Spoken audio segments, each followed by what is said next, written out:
So things went on, and with this company, SCA, I'm sitting there and I'm thinking to myself, you know, if I'm going to be big, I got to get big. I have got to get big customers. I got to start thinking big. I got to start thinking like them.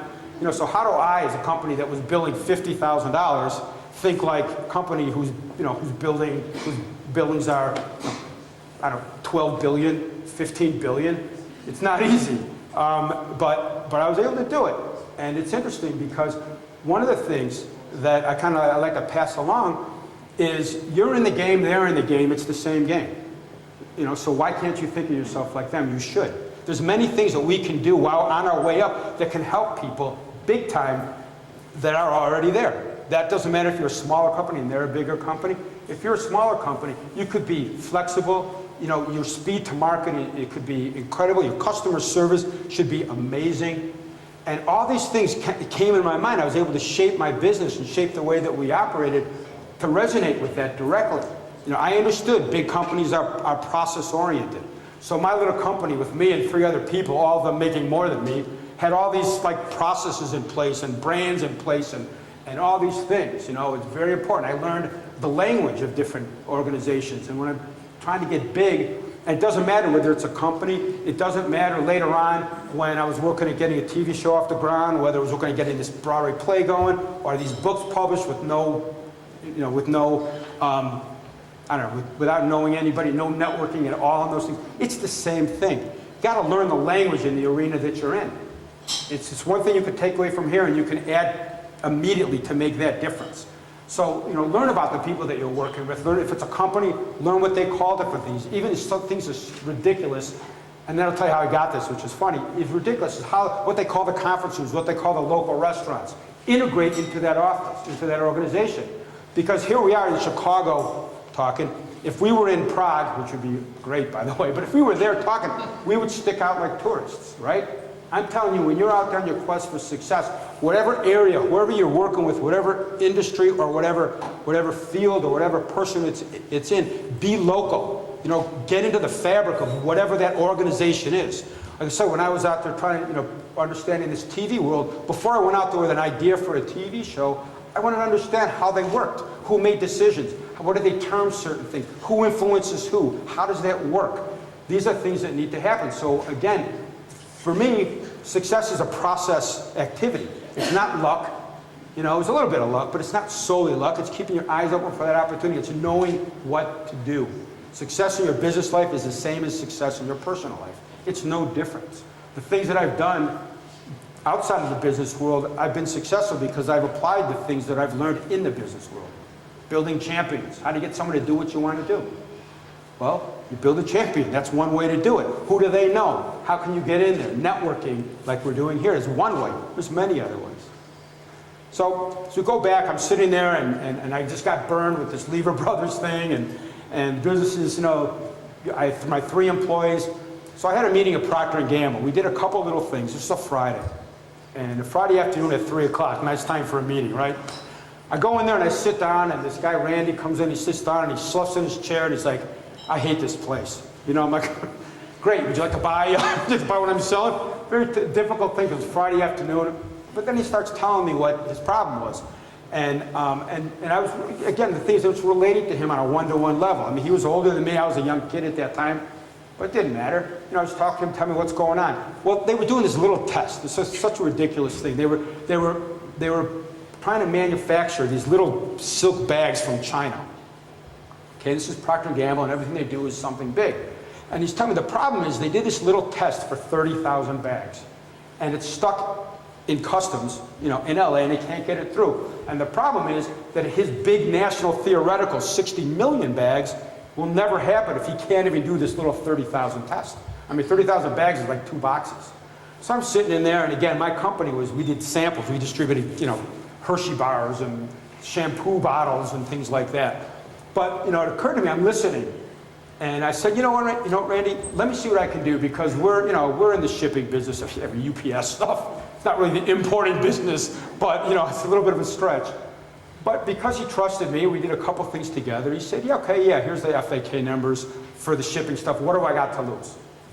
So, okay, so this was on a Friday. Got home over the weekend, I just hit it. I'm sitting there, And I'm calling all over LA to try to find somebody, an importer, to try to find someone that's going to get in a car, go to customs, and get this bag. So they have to have connections, right? And by the way, you know, I'm 22 and I can't pay you.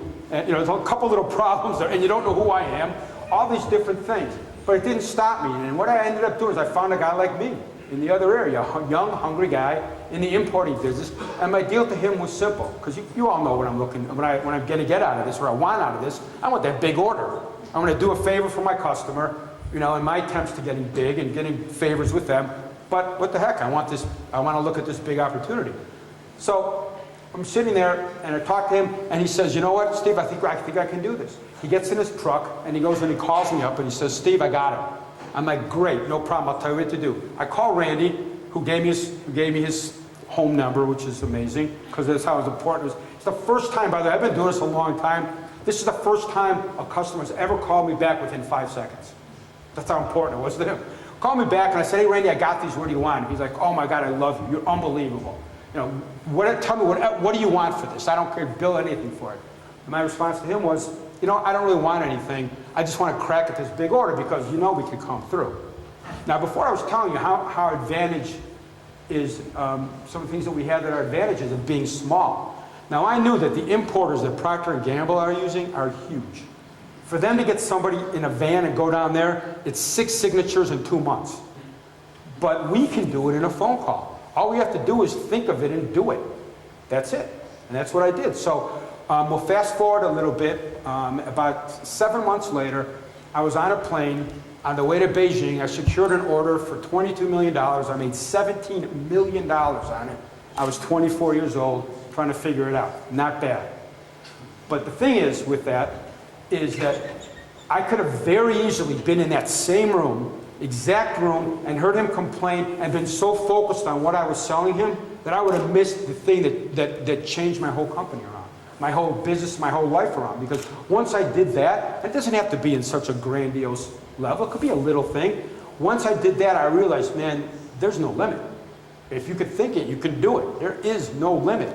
And so that's, from there at a young age, I was fortunate to do that. That's how I live my life. I mean, there's nothing, maybe sound arrogant, I don't know, but there's nothing I haven't wanted to do that I haven't been able to do. Maybe I haven't done it well, but I've been able to do it because I apply these same principles, man. You know, just can't be stopped.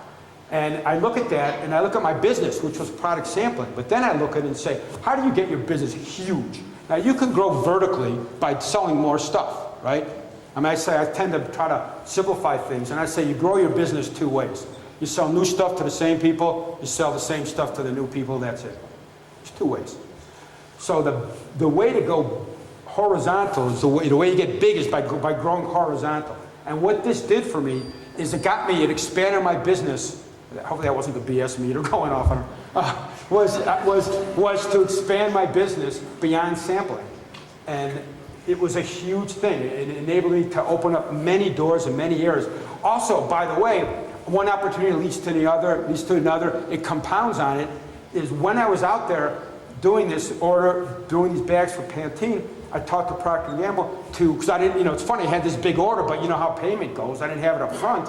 I didn't have enough money for airfare to get to Beijing or Shanghai. So what I did was I convinced them, well, I'm going to hire me to do a consulting job to replicate the things that we were doing for them here in that market. And what that did then, later on, is that allowed me to grow in other areas. So using that strategy, I went to other customers, and they funded consulting projects that was my seed money to grow in other geographies. And it expanded that way. So, like, as I said, I mean, the things that we do is are not limited at all. And think big, and think, you know, when you're doing the things that you're doing, you know, just you know, try to take off that cap, you know, and it's impressive what you guys will find. There's a similarity, you know, so when I look at success, there's a similarity to things that that we all do. And there's a picture of me suffering greatly at 20,000 feet here on the top of Kilimanjaro, you know, which again was a challenge. You know, and I think part of success for all of us is to challenge ourselves beyond the world of business. You know, think of your passions. I mean, you hit a home run. To me, success is many areas of success. There's like 6 categories. I think you have like the wealth, you have your job, you have your family, you have love, you have the passions that you pursue, and you have your health. Everything we want kind of falls into one of those 6 categories, I believe.